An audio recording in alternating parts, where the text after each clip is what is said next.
হয় আমি 2021 পৰা 2025 লৈকে বিচাৰিছিলোঁ বৰ্তমান সময়লৈকে তো তেওঁলোকে আমাক 2021ৰহে দিলে তো 22, 23, 24 এইখিনি দিলে তো আমি ইয়াত এটা কথা আপোনালোকক একদম স্পষ্ট ভাষাৰে কওঁ যে দুৰ্নীতি বিৰোধী যুৱ শক্তি অসমে আপোচবিহীন হিচাপে দুৰ্নীতিৰ ওপৰত মাত মাতি আহিছে সমান্তৰালভাৱে আমাৰ অসম ৰাজ্যিক গ্ৰামীণ জীৱিকা যি অভিযান কাৰ্যালয় আছে আমাৰ মৰঙী উন্নয়ন খণ্ডৰ অধীনত ধৰি পেলাই আচলতে কাকডোঙা সৰুপথাৰ আপোনাৰ বোকাখাট গমাৰিগুৰি এই বিভিন্ন কাৰ্যালয়সমূহতে কিন্তু দুৰ্নীতিৰ এক লুণ্ঠন ৰাজ আচলতে টকা আত্মসাৎ কৰি থকা আমি উমান পাইছোঁ আমি সন্দেহ কৰিছোঁ ইয়াৰ তদন্ত হ'ব লাগে আমি মাননীয় মুখ্যমন্ত্ৰীক হিমন্ত বিশ্ব শৰ্মা ডাঙৰীয়াৰ নেতৃত্বত আচলতে চৰকাৰ যি চলিত হৈছে খুব দক্ষতাৰে চলিত হৈ আছে বুলি আমি ভাবোঁ আমি তেখেতক অনুৰোধ জনাম যে অসম ৰাজ্যিক গ্ৰামীণ অভিযান এই কাৰ্যালয়সমূহত আচলতে দুৰ্নীতিৰ এটা ভঁৰাল সদৃশ হৈ আছে এই ভঁৰালসমূহ আচলতে কিদৰে আপোনালোকে উচ্ছেদ কৰিব বা এই ভঁৰালসমূহত কেনেকৈ দুৰ্নীতিপৰায়ণ ব্যক্তিসকলে আচলতে কৰ্মৰত হৈ আছে ইয়াত আমাৰ আচলতে সন্দেহ পৰিছে আপোনাৰ থ্ৰুৱেদি মাননীয় মুখ্যমন্ত্ৰীৰ থ্ৰুৱেদি আমি এটা কথা ভাবোঁ যে CM ভিজিলেন্সৰ প্ৰয়োজন আছে ইয়াত তদাৰক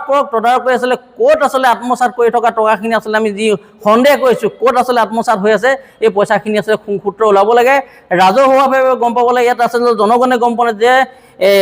এই আচলতে অসম ৰাজ্যিক গ্ৰামীণ জীৱিকা অভিযান কাৰ্যালয়ত কি হৈ আছে আচলতে তেওঁলোকে কিমানসমূহ স্কুটি চলাই আছে সেইখিনিও সঠিককৈ আমাক দিব পৰা নাই কোনে চলাই আছে সেইটো আমাক ক'ব পৰা নাই আৰু ইয়াতকৈ আচলতে দুখৰ কথা একো নাই তেওঁলোকে কৈছে যে 2022 চনৰ পৰা বৰ্তমানলৈকে ইয়াত কোনো পুঁজি আমাৰ হাতত নাই বুলি এখন কাগজত লিখা আছে আপোনালোকক মই দেখাই দিছোঁ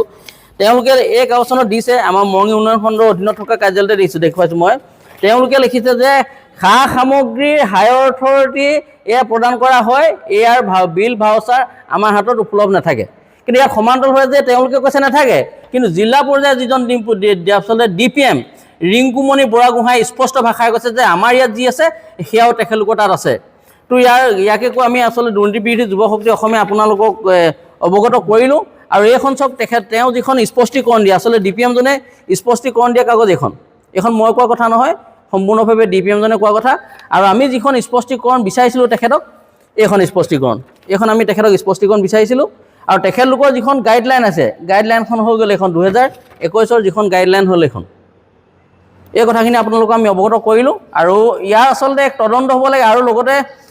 গাঁও উন্নয়ন মন্ত্ৰী আচলতে ৰঞ্জিত দাস ডাঙৰীয়াই